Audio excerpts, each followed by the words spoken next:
All right, let's dive into one of the great intellectual showdowns in modern economics.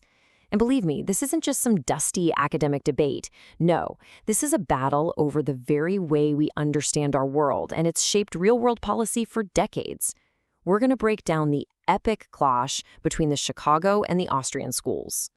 Now, at first glance, you'd think these two would be best friends. I mean, they're both famous for their fierce defense of free markets, and they both stood up to challenge the economic consensus of their day. But when you look under the hood, their core philosophies are just worlds apart. And that brings us to the big question. How can two schools that love capitalism so much disagree so completely on how it all works? So the battle lines are really drawn over a few massive differences. In one corner, you've got the Austrian school, with figures like F.A. Hayek. Their whole game is pure deductive logic. And man, are they skeptical of central banks.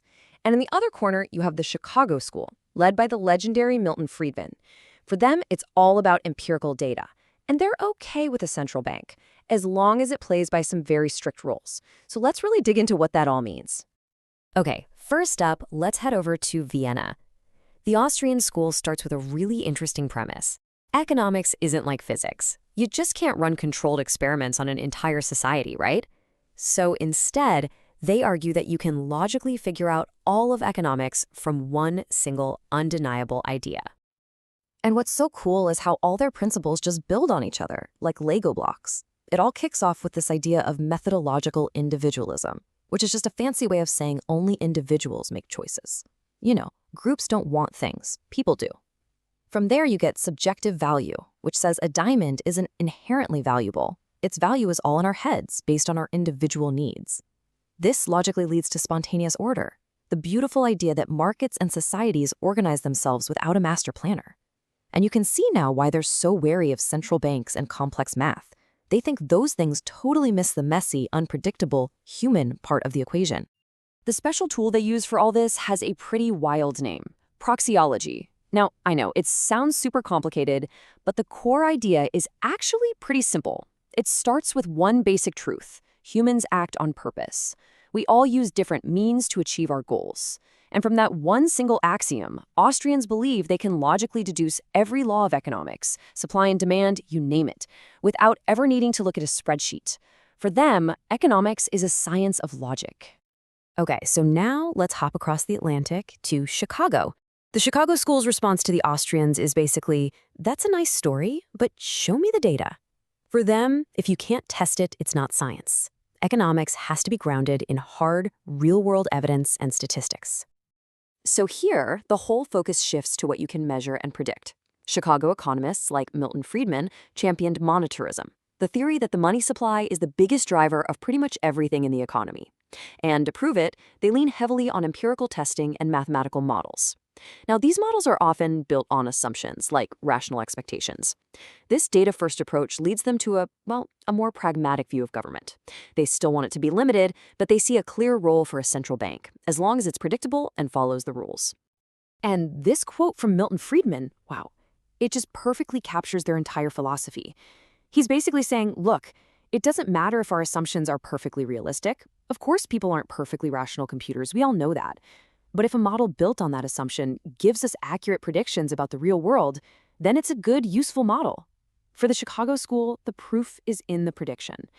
And that is a complete and total rejection of the Austrian way of thinking. So this is where the rubber really hits the road. Nowhere do these two different ways of thinking lead to more opposite conclusions than when it comes to explaining economic crises. When the whole system goes off the rails, who or what is to blame? For the Austrians, there's a clear villain in this story, the central bank.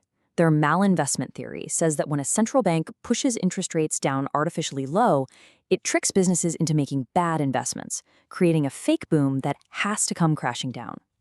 The Chicago school, though, sees it completely differently.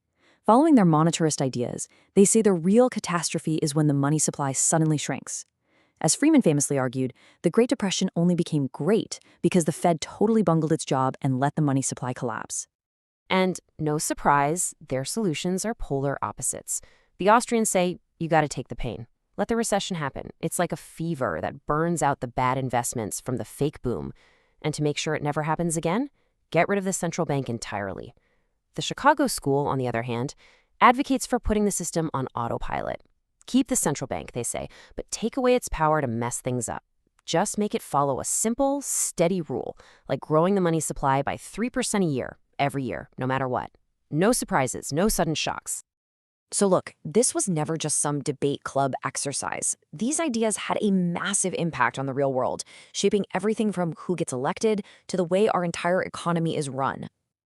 And for most of the 20th century, you could say the Chicago School pretty much won the mainstream battle.